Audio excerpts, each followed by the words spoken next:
Mujiku bisa gak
Tadi ada yang minta lukaku ya. Dulurku, adikku, Mas Yupi, Zakaria, pengetepong Adel, sing duwe kawasan etan, suwe gak kumpul Pak D ya. Maaf dijawab kok jari Pak D nolak ndak. Pak D nek jauh terus terang gak mampu. Wetenge Mas nek kena adem kudu kumat. Nyawang Sinden Ayu ngene iki kudu kumat kok. Nggih. Monggo Mbak Andri ya, permintaan dari Mas Yupi ya, Yupi Zakaria, pengetepong handal. Mas Susriyanto, niki pentas wonten kawasan Tanjung Pasir, Kabuh. Monggo permintaan Mas Yupi ya dikasih Mbak Andri ya, lukaku ya. Nanti ada yang minta kawin kontrak ya, Bang Subianto, juga ada Dimas tadi ya, tak kasih ya. Ya kok pas ya Mas, wis luka di kain kontrak. Nah ya cocok ya. Ini MC ini yang ngono nek gede ya jangan belajar ngontrak. Ngontrak apa itu? Ngontrak lili.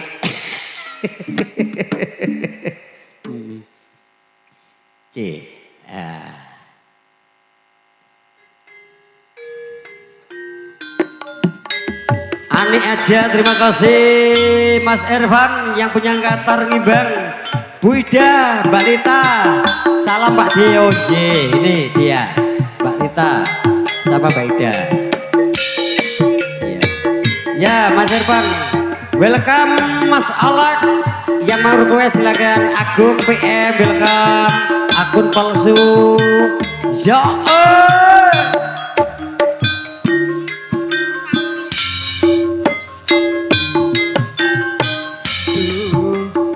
Adindaku sayang, para cantik wajahmu yang ku kenal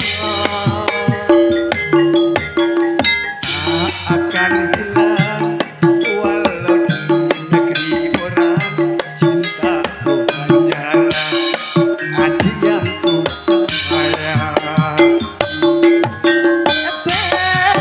Jangan kelewatan tresnaku iki mung cuma sabulan. Ra ono maneh kata sayang-sayangan mergo janjine yo mung kawin kontrakan.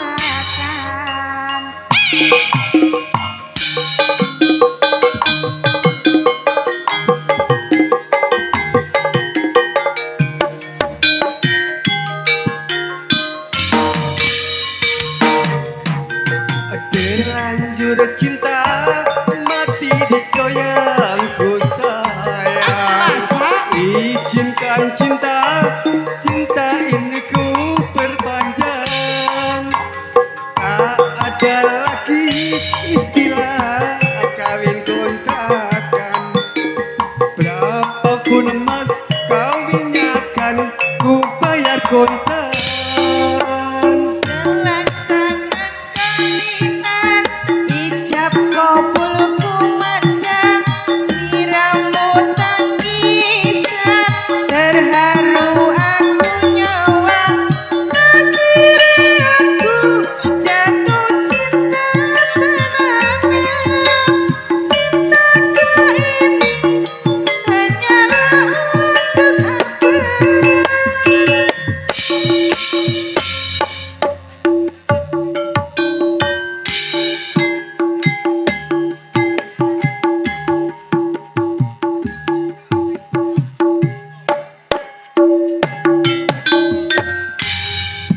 Belum kering lukanya hatiku, luka bekas kau sakiti dulu.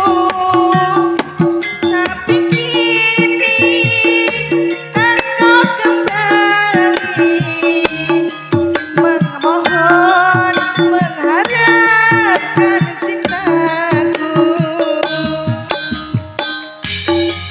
Sebelum kau kembali padaku, puaskan dulu hatimu. Dari cinta ke lain cinta, puaskanlah hatimu sebelum kau kembali padaku.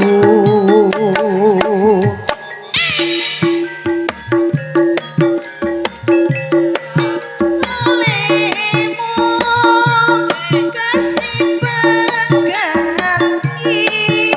diriku, lalu bandingkan olehmu cintanya dengan cintaku. Setelah itu kau baru tahu betapa besar cintaku padamu. Belum kering lukanya hatiku, luka bekas kau sakiti dulu. Tapi kini engkau kembali memohon mengharapkan sebelum kau kembali padaku. Wasih.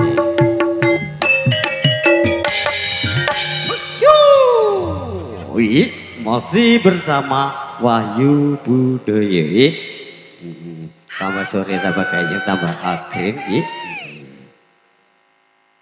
Ya, jame ya waktune wis wayahe. Oke. Ngadeg kabeh. Kita pamit mulih nggih. Nggih dumateng sedaya para tamu undangan kakung sama putri ingkang sampun pikantuk dhat kinurmatan wonten dalemipun Bapak Duta nggih. Ingkang sampun kawula aturaken ing enjang atas dalu punika bilih kirang nuju prana tur pasugatan kawula kirang prasaja kirang trapsila nggih kawula dalah sak kanca rombongan saking para wiyaga ugi para ibu-ibu parenggana nyuwun gungipun Ses Samudra Pangaksami pamit mulih mangke dalu saged pinanggihan malih bersama hadirnya Wahyu Budoyo.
Pancen abot jroning ati ningali wong sing tak sayangi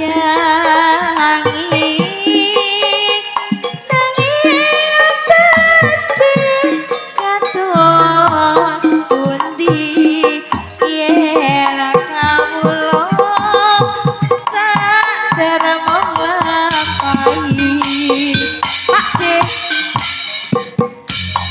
mong sepene atur puji eryore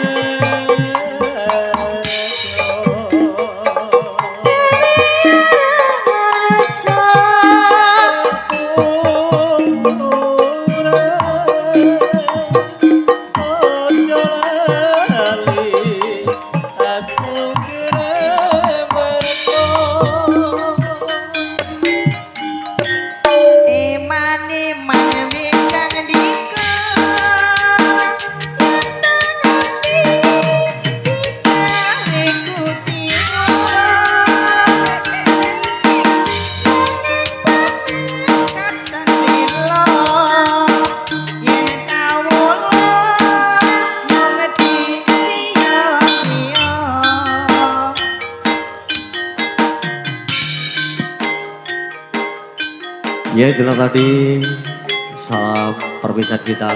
Nanti malam saged pinanggihan malih bersama hadirnya Campur Sari Wahyu Budoyo masih di lab dan channel yang sama. Saya Pak Dejaro ngaturaken sugi dalu sugi perpisahan. Maka dalu saged pinanggihan malih sesarengan Wahyu Budoyo.